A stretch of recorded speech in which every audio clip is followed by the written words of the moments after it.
There we go. All right, what's going on, everyone? Welcome to this episode of the Esports Academy webinar here with Magic Gaming, sponsored by Florida Blue. I'm Harris Rubenstein. With me today is a very special guest, and I'm going to say her name right because this is how she told me to say it. Ladies and gentlemen, it is Halina Malik, the current director of content at eFuse. A very good and old friend of mine. Great to see you again, Halina. I feel like I've heard your life story 2 or 3 times already, but I'm very excited to hear it again today. How's your 2022 been? You poor thing. No, I'm so excited, and I'm so excited Magic Gaming had me. I love everything to do with the 2K League, and Dan's been incredible through this journey. So it's also great to talk to you again, Harris, and can't wait to talk more with you. But my year's been going really well, and excited for what 2023 brings. But yeah, thank you for having me. Of course. Now you obviously have a extensive esports background. Obviously, you were with the 2K League a couple years ago, working with Cavs Leafs and GC as their content manager. But even before I knew you, you've been a legend in the space for a long time. So take me back to the very beginning for you. How did you even learn about what esports was, and like what got you really into this in the beginning? Yeah, legend's a loose term, but you're so fabulous at what you do. Thank you so much. Um, no, I've always really loved gaming, and gaming's always been a part of my life in some form or fashion. Grew up playing Call of Duties, right? Mario's. Like, you go back, and I was playing Tetris, right, when I was Mhm. young, and Galaga was a big one for me. But in high school, there was a gaming cafe that opened up coincidentally right around the corner from my house in Pittsburgh, Cool. Pennsylvania. So it was about like a 2-minute drive. And so I got to go there and test out more games. They had Xbox 360s, right? They had all the cool stuff. And so instead of buying games at GameStop for $60 a pop to just test them and see if I like them, I got to go down to this cafe for $3 an hour Cool. and test it out. So that's kind of how I got my start into like gaming more as a whole, or like the ecosystem as a whole. And while I was there, they had a ton of Call of Duty, Halo tournaments that were just local to the area that were like $500 to $1,000 cash prizes. And so I started entering into those just because it was really small. I thought I had a good chance of winning, and I was right because I was winning a couple of those here and there for Call of Duty in particular, and ended up really falling in love with the game Call of Duty. And with that whole new friendship and ecosystem that the LAN center brought, I had formed some teams, and we went to compete at Call of Duty tournaments at MLG Columbus and MLG Philly. And it kind of, my playing career kind of just sprouted from that, where it was Mhm. like my buddies from Pittsburgh that we would just get into a car, right, and go Right. try our hand, Yeah, at we'll give it a MLG. go. But Have some fun. Yeah. we'll give it a go. And we did. We gave it a really good shot. But it was even better for me professionally. Um, and I didn't even know that it was networking at the time, but now I look back 10 years ago, and it, Yep. it was networking. Meeting everybody, shaking their hands, meeting org owners, like talking to people in the scene, and going to every event just in my car, right, with my group of buddies. But it ended up being networking. And so that's kind of how I got my start into like the esports ecosystem, was really kind of grassroots and organic.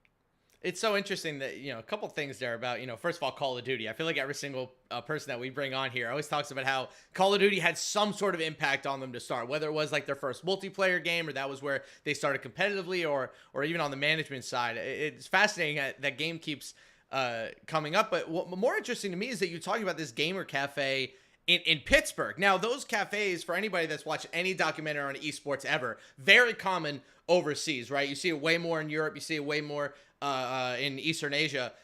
Don't see it a lot in the States. So not just the odds that you got one, but in Pittsburgh of all cities. No offense to Pittsburgh, but not No exactly offense. what I would assume is like a gaming capital of the East Coast. That the chances of that are pretty nuts. It was insane, and it was even crazier because it was on my normal route. Mhm. Like every day, no matter where I went, that was the road that we turned on, either to the pizza place or the grocery store. Any route, you had to pass by this place to get there. And I would know if there's like this big store that popped up with this gaming logo there. Like I was like, what is this? Immediately walked into their grand opening on the day of Mhm. their grand opening and just said like, what is this? I'm enamored. I don't know what it is, but I need to be here right now. So I was So very lucky. No, you've been a huge proponent, at least, during my time, our time together during the league, and obviously extended. Then you've been such a huge proponent of like women in gaming and women in esports, and clearly you've been at the very beginning of that. What was your experience like in the very beginning of your entrances? Was it just like, oh my god, everybody here loves games, or like kind of how was your experience getting into it, especially in such a competitive environment, playing Call of Duty, against the big guns? Yeah, I was the only woman in the room for a long Cool. period of time. That's For badass. for a while. Yeah. Yeah, for a while. I mean, and I struck out like a sore thumb, Hmm. but it was a lot of fun though. I had some really great male allies who they were also like very protective of me too, Hmm. right? When we would go to like MLG events, like if anyone was like, they were just very protective of me, making sure Hmm. that I was okay. And so I went into this whole esports ecosystem already with a support system from my hometown, Hmm. and that I think for me was this massive unlocking, that these guys, this like weird bro code, right? They're like, yeah, we vouch for her. She's just as good as the guys, Yeah. right? But in reality, it was a really nice support system of people who had my back. And I recognize and realize that not every woman gets that opportunity, to like they have to do it by themselves. They don't Yeah. have a support system like that. And so I want to be that support system or help grow those support systems for women to Hmm. make sure that they have ample opportunity, the same as I did, to be able to compete safely. Hmm. Yeah, and at the end of the day, that's the most important part. I like what you mentioned about how like kind of having that circle and that community around you is such a huge part of it. And as esports has kind of continued to grow, that kind of idea of community building has really been, I would say, the staple of even our academy series here. Just talking about building up those communities, giving opportunities to everyone. And speaking of opportunities, you were definitely on the player side. You're getting in on it, but at some point, something shifted to you. It's like, all right, it's content time. And you don't end Yeah. up as the content manager for an NBA esports team or the director of content of eFuse without having some sort of inherent talent at it. So when you first got into it, were you like immediately the greatest, or did you just kind of figure it out as slowly as the rest of us?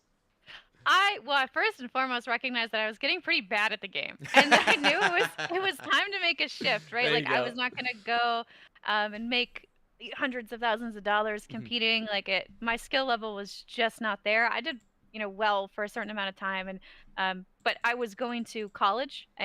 and was getting my marketing degree, and just kind of knew that something needed to change. And so the same organization that I played for, which was called Panda Gaming, I played for them for a certain amount of time.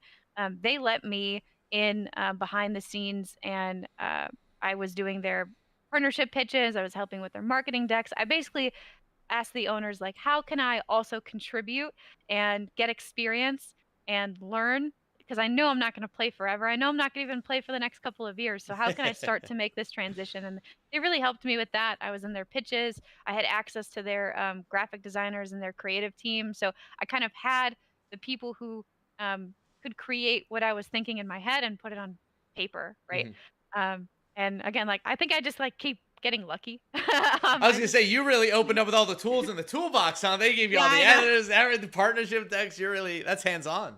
No, it was a lot of fun, and that experience of being in pitches and nailing deals and leveraging those creative teams, that really is what I think sold the Cavaliers on choosing me in the first place. Is okay, she's Mhm. been in pitches, she's actually closed deals, she's leveraged the creative teams and the content teams to be able to um, market to a younger audience while also, um, having a sponsorship, right, or a partnership and bringing that brand to life as well. So I had plenty of those examples. Like at Panda, we had, those energy drinks that we would plug, or apparel companies that Mhm. we would do partnerships with. And so I actually had tangible examples that I got to bring the Cavs and said, hey, here, look what I did. Look what the problems that I solved, Mhm. with my team, right? Understanding that I'm not the one actually creating these with my graphic design skills.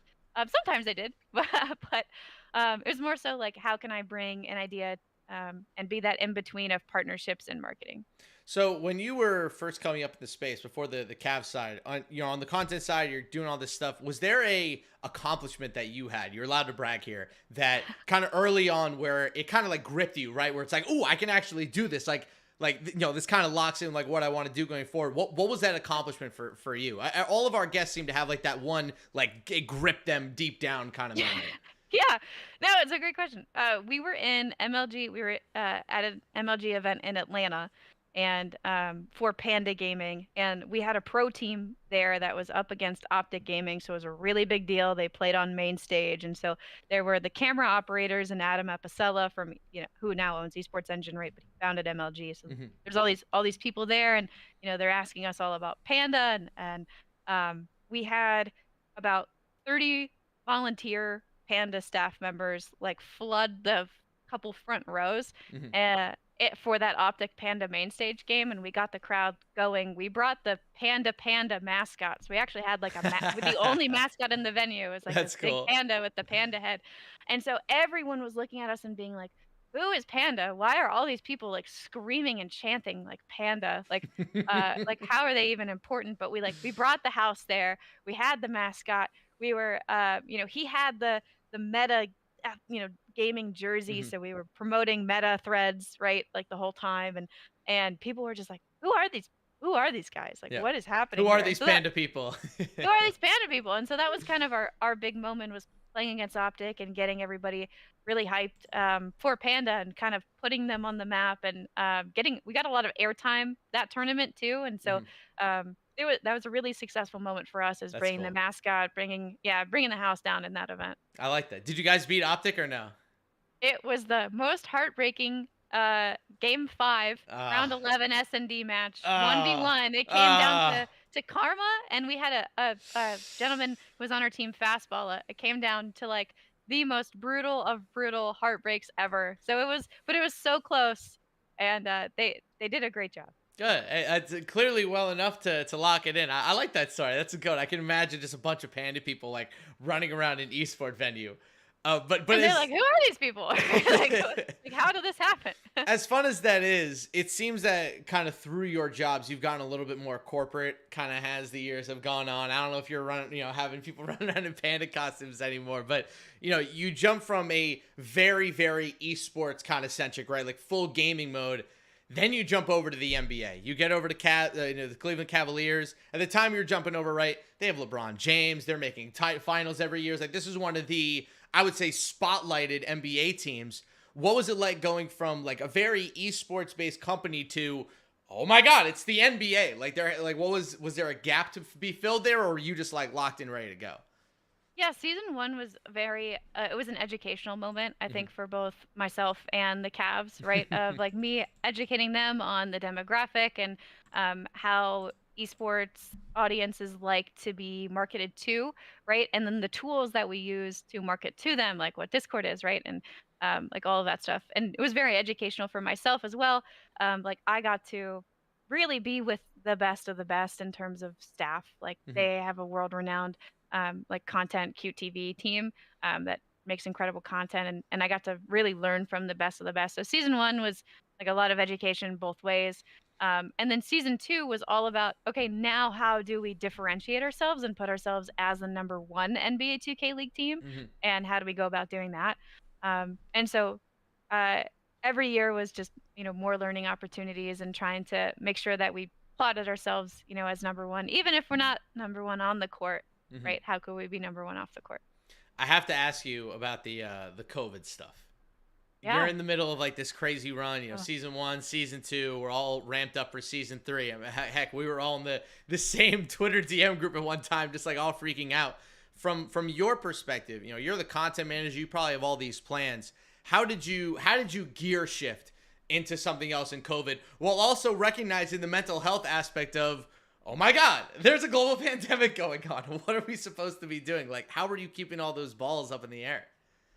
yeah, I mean, it definitely threw a lot of wrenches into our plans, right? Hmm. So it was such sad timing. We had just opened our land facility that we called Hmm. the lair, Yep. right? So we had just opened the lair, and I was working with the Cavs. We developed a whole website for it where somebody could come and schedule bookings, and so it was a massive, massive, massive disappointment, because I really feel like that website could have popped off, and we would have had some great bookings and everything. And that Hmm. was, I think, the biggest heartbreak, is we just worked for, an entire season to prepare this land facility, Hmm. and get it ready for launch and private events.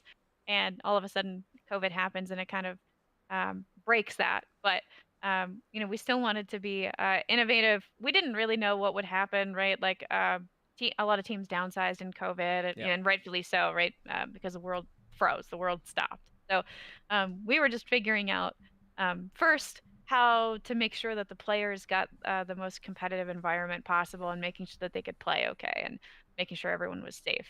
So that was the biggest hurdle, is making sure with Cavs security, how and Cavs cleaning crews, how we could make sure that their facilities were safe, and everybody was safe and be able to play okay. So massive challenges, and those types of things you don't expect, right?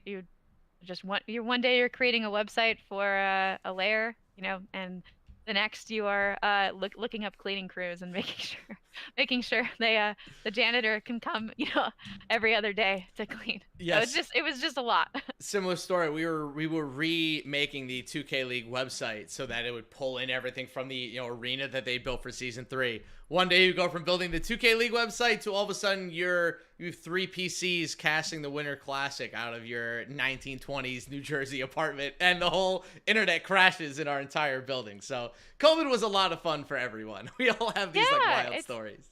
it's crazy. And with the rules of being away from the players, right? Like we couldn't have our videographer at the time, anywhere close to the players, and so Mhm. we had to be really, really creative and innovative to even be able to cover our games the same way.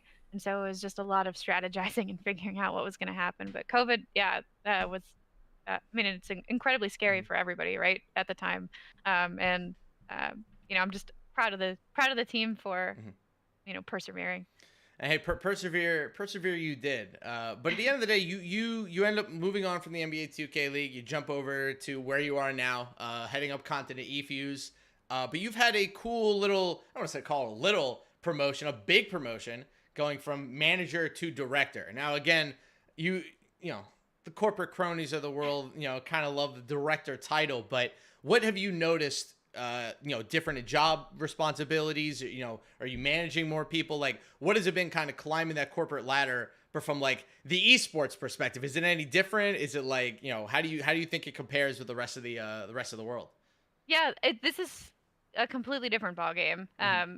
With the Cavs and with the NBA 2K League teams, like the esports teams are very small. You can Hmm. see a staff of like 2, 3, full-time folks.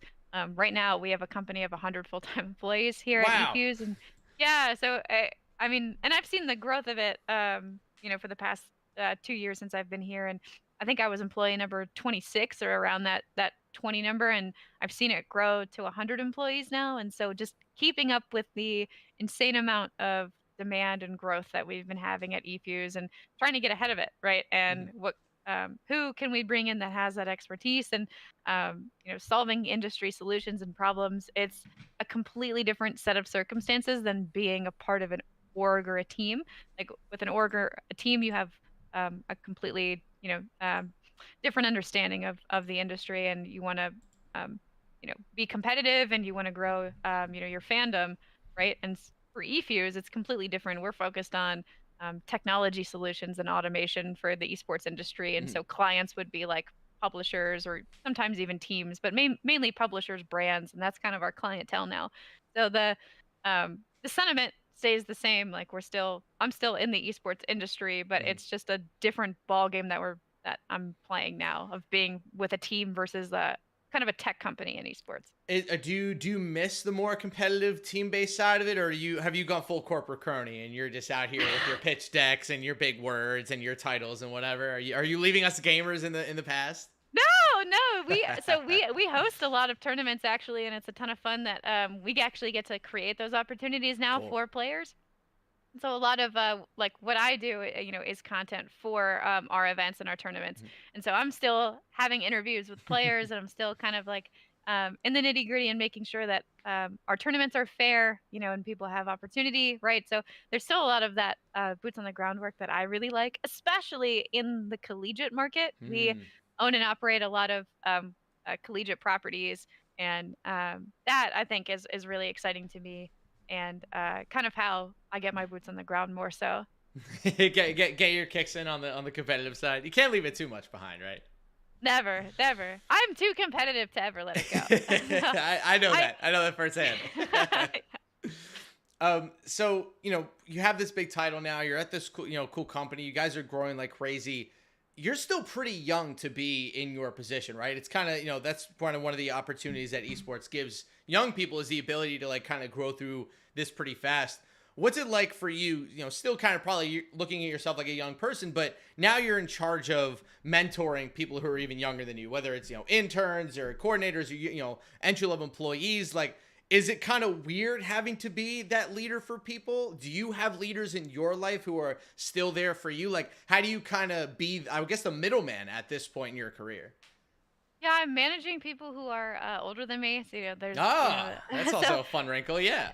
yeah. So it is interesting. It comes with like a lot of I am definitely very young for a leader, but I think that I have a lot to give. I think I have a lot of industry knowledge to spread, and I think my team sees that, and my company sees that, and that's kind of why they've been putting me through the ranks. Is I do have 10 years of actual industry experience, and 6 of that being post college, and so I know Mhm. that's like it's pretty young, right? But for esports, it kind of stacks and kind That's of a adds lot.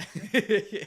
Like So six years puts us at 2016. That's like the very beginning of esports becoming mainstream. That's not crazy at all.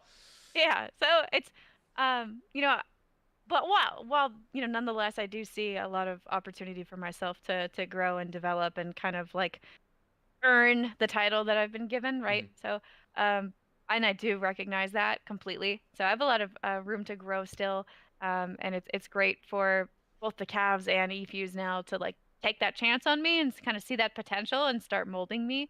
Mhm.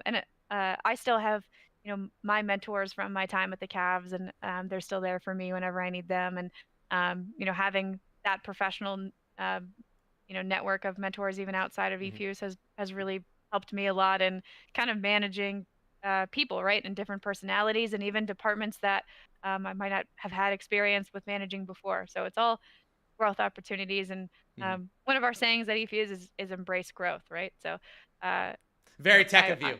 Very very tech tech. of you. So I'm definitely embracing growth.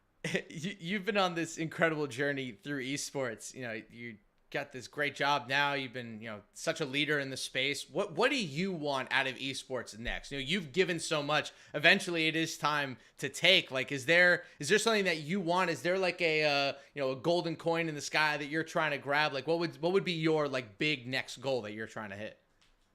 I love that. It's such a great question. And really where my mind goes when you ask that is like what does the industry need and Hmm. like what do we need to like progress? And right now it's orgs and teams profitability. And Hmm. so, we're seeing a lot of orgs and teams either shut down or let go of staff or just have an issue of profitability in general. And so through eFuse, like, something eventually we'd love to try to tackle is like how do we solve those types of industry problems for Hmm. orgs and teams. And so while I don't have the solution, like I want to be a part of building the solution Hmm. and figuring out what additional revenue streams might look like or figuring out, how we can offload some of the crazy expenses that teams have and supplementing that with other solutions. But I just, my mind goes to 100 different Hmm. things, but I want stability in esports. So Hmm. I want, profitability and stability for everyone in the space. And so it's a lofty goal. It's a Oh yeah. big, big fruity dream, right? But I'm super into it, and I want everybody to succeed. So, Hey, esports and money problems. The tale is all this time at this point. yeah, So let's shift to the mental health aspect of this. You again have been a huge proponent in the space of I would say of just kind of taking care of yourself, being your own person when it comes to getting into this field. How do you kind of balance and stay level through all the stuff that you have to deal with? A lot more responsibilities now, a lot of gravity around the decisions that you make. How do you kind of handle it all behind the scenes? yeah. I mean, uh, there's only so many things you can do, right? Hmm. That you Of can course. control, I should say, because there's a lot of things you can't control. And mental health is a big thing. I've been going through, my own, personal mental health issues. Somebody who's, I am gay, right? I do have my own mental health issues. Also, like diagnosed anxiety, right? All of that stuff, like I'm working through and have been working through for a long time. Mhm. And there's not a one size fits all approach for everybody, but there's like little small things that you can do. Therapy being a really big one. And I've been going to therapy for quite some time. It's been helping me a lot. Um, so that's a big thing. For me, something small, right? Because not everybody can afford therapy. I Mhm. understand that that's a very privileged solution that I'm bringing up. Um, but something small is wherever you work, separating that from where you sleep Mhm. was a big thing for me, so that I don't get bogged down or develop any like poor physical habits. So, like right here in my office, I have is separate than my bedroom, where I used to have like my setup in my bedroom, and that wasn't the best thing for like my physical and mental health. Mhm. So just having those like little separate spaces. So like the bigger thing being therapy. I think I want affordable therapy for Of all, right? course. That'd be great. But the small things you can do is just going outside for a little bit, right? Like 5 minutes a day, and just separating your work quarters from your sleeping quarters if possible. Have you found that, you being, a director in the space, you having people that work under you, again, both older than younger, do you find that your employees come to you with these mental health problems? Maybe, obviously when we were coming up, that was way more taboo. Like everybody was like locked in, siloed in. But, it's 2022 now. How have you as a director kind of seen the mental health space really evolve over these past couple of years? Yeah, I love it. I don't know if it's because we work in gaming or because my team might be younger, but everyone is like very open and communicative, and I'm also very open and communicative. Like I am not shy. I will tell the world anything, right? Really? Couldn't tell. I couldn't tell. No Me, way. No way. me, no way. So I'm very open, and I think it allows people to be open with me as well. And I also want to help and help them succeed and help them grow. And what's really nice, eFuse again, like very privileged. Like we have this unlimited PTO policy, so we can take off when we need to take off, or if somebody needs a mental health day, like we respect that as a company. I respect that, and making it not taboo and making sure we bring it up. I know this is like super corporate, and but we have We're in all our corporate one-on-ones. in a I know, little bit, I know. we're all a little corporate now. See, it's so funny. You used to be like such a big gamer. Look at you, Call of Duty I player, and now look at you. am. This is a corporate I'm robot. losing it. I'm losing it. Losing your Uh, edge. losing it. And how can I get it back? I'm gonna go What? shoot some bots in Call of Duty after this. There you go. Uh, but what we have in our one-on-ones every week is we have our personal and professional highs and lows, and that's a, Cool. a part of our one-on-ones. And so it kind of introduces that conversation and normalizes that conversation too. And so just normalizing discussing those things, because like there are personal things that will bleed into your work, right? Mhm. And making sure that you're happy and healthy is priority. And I think also a big part of mental health and the evolution of it has been understanding like individual people's contexts, right? And the more you share and the more you open up, obviously, with your bosses and with the people you work with, the easier that context is to understand. Because if something happens to you down the line and I know the context of, your situation, I can help you out a little bit more. And it used to be so taboo. Like all of a sudden you just come to your boss with a problem. They're like, oh, well, where did this come from? You were fine yesterday. It's like, no, these things aren't so simple. They're much more complex than that. So, couple of final questions before we poke out of here. I asked about your big goals. You talked about the team profitability. Let's talk about esports as a whole. A lot of issues that esports are going to have to solve over the next couple of years. But outside of money, because more money, more problems. That's just everything. Sure. From a community building space, what do you think the biggest roadblock is going to be for whether it's specific esports or just the space in general? Like, what are some of those issues that they're going to face as we try to get this bigger and bigger? Yeah, I think inclusivity, is a really big one, and Hmm. making sure that um, everybody has ample opportunity. So I think, developing collegiate leagues, developing challengers or amateur leagues, like these are big tasks that need to be done depending on what game that you're in, right? There's a lot of work to be done there. So I think just inclusivity, making sure that these spaces are inclusive, safe for everybody to participate in, and just making sure everybody has ample opportunities for each game is a big, unique challenge in and of itself. And on top of that, are there I'm gonna have you give us a prediction here. All right, drum roll prediction. Ooh. What are the esports that you think are gonna kind of blossom in that inclusivity space, and are there certain ones that you think will fall behind, kind of in that spot, or are there certain ones that you kind of warm up to a little bit more? Yeah, I mean, Valorant is leading the absolute way right now with their Game Changers program. I mean, they just had a $500,000 Game Changers League for women. Like, Cool. it's the coolest thing ever. That's It's the awesome. biggest prize pool for women ever. And yeah, I mean, it's amazing what they're doing. And I think a lot of esports will take a look at this, see the numbers behind it, because I think that their metrics were incredible. They had really great viewership. A lot of people are talking about it. Big hype league. And so it kind of is that testing ground and proving ground that like these types of things work, right? Mhm. So and what games can kind of learn from it, and how can we iterate on it and grow, these types of leagues and initiatives. So I thought that was a really, really cool first moving situation that we can all kind of follow, learn from, grow from, right? How do we iterate and Mhm. make this even bigger, badder, better? So I think Valorant in particular has been leading the way. And so Mhm. we'll probably see more Riot game titles like Mhm. following suit, since that was a Riot game title. It's just my prediction, right? So I'd probably say that League of Legends, might be next in terms of, something along those lines. But Carrying on to that, yeah. that's just a guess. Yeah. I mean, like, there's so many different ways that this space could go at this point. For all we know, Call of Duty could come out of nowhere and just be like, hey, wham, all women's league. Probably not going to happen because Call of Duty has been, an interesting spot for that over the years. But I think that's the coolest part about esports to me is just how it's just this big amoeba that is just going to be able to form and change and adjust as the years go on. And as we saw through COVID, gaming can survive. Remote broadcasting isn't the best. I'm a little bit biased against it, but it is very interesting to see how this space has evolved, and you've been a huge part of that, Halina. So, we appreciate you coming along with us. Thank you for answering all of my strange questions so far today. Halina Malik, not Halina Malik, also known as Blonde Venom, one of Oh, the geez. one of the great all-timers here in the esports space. We appreciate you hanging out with us. This has been another episode of the Magic Gaming Esport Academy, brought to you by Florida Blue. I'm Harris Rubenstein. Go follow Magic Gaming at Magic Gaming on Twitter, and go give him a follow on Twitch as well at Orlando Magic Gaming. We'll be back in a couple weeks for our next one, so stay tuned. Stay on Twitter. We'll see you guys next time.